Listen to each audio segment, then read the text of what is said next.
Good morning, dear friends. Today we shall be discussing the treatment of provident fund for tax purposes. This is our last topic under this chapter, means the computation of income under the head salary. Before I just touch upon this particular topic, I would recapitulate what we did in our last discussion, because this is nothing but in continuation of our last discussions. In our last discussion, we discussed that there are 4 types of provident fund. The 4 types of provident funds are: number 1, the statutory provident fund, the recognized provident fund, and the unrecognized provident fund, the public provident fund. So these are the 4 provident funds which are there in India for the time being. I just told you that statutory provident fund is a fund which is set up under the scheme Provident Fund Act 1925, and this fund is maintained by the government of India or the semi-government or the education institutions or the universities, local bodies, railways. The second is recognized provident fund. Recognized provident fund is a fund to which this Provident Fund Act and Miscellaneous Provision Act 1952 applies. And the unrecognized provident fund is a fund which may have the recognition or may not have the recognition of the Provident Fund Commissioner, but certainly this Provident Fund does not have the recognition of Commissioner of Income Tax. The last is the Public Provident Fund, which is set up by government for all the people, for general public, whether he may be a member of any other provident fund or he may not be a member of any provident fund. So means any person, whether he is self-employed or employed, he may contribute his own contribution to the public provident fund. The maximum amount of contribution under the public provident fund is 70,000 per annum, and the minimum amount of contribution is 500 rupees. Here in public provident fund, there is no contribution from the employer side. It means that an employee or a person himself is contributing in this fund, and the rate of interest right now which is payable under the public provident fund is 8%. So these four provident fund we just discussed in detail in our last discussion.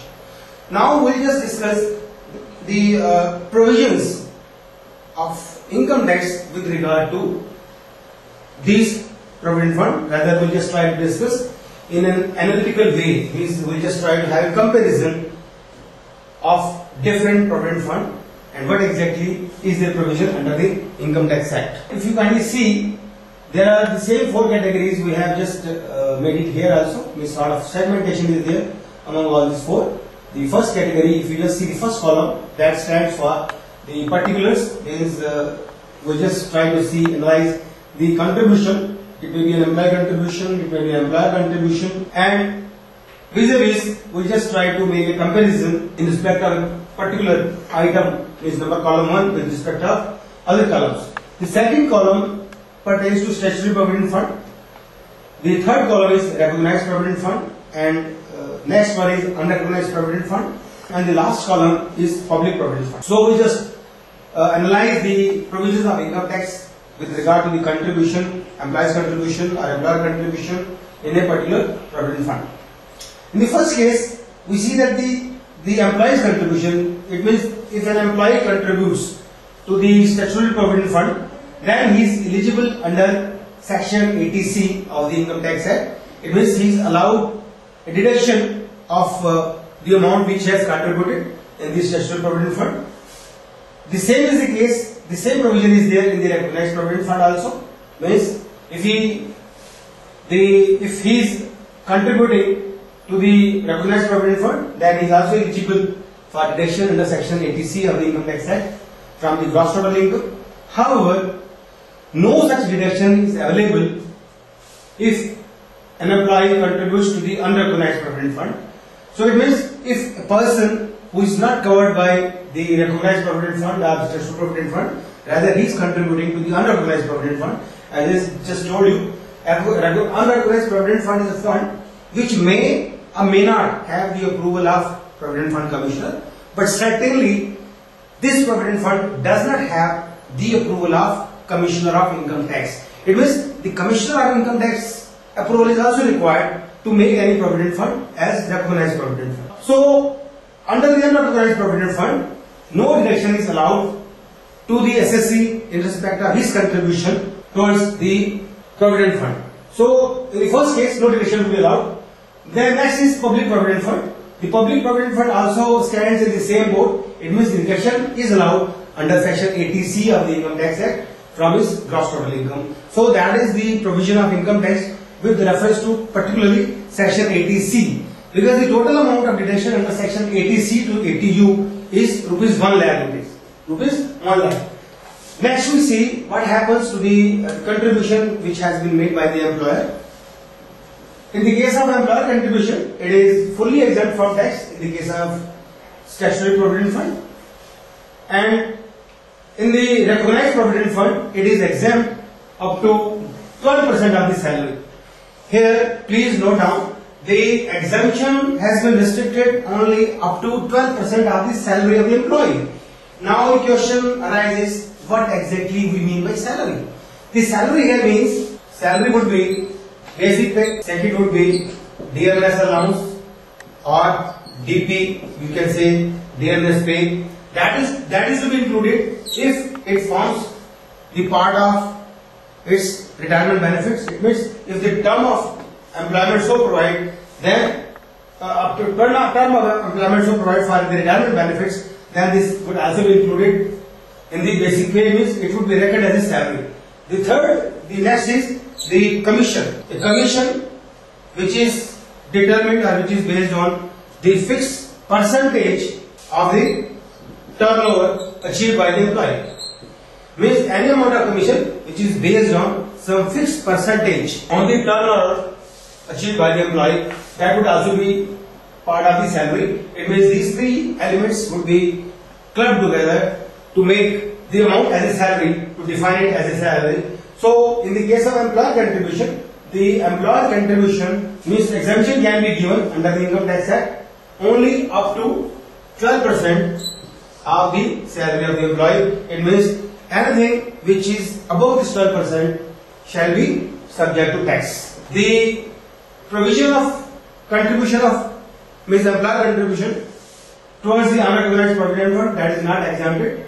And of course, when we talk of the public provident fund, certainly the question does not arise in respect of the employer contribution, because there is no employer. This public provident fund is meant for the self-employed people, because no such contribution would be made by the employer.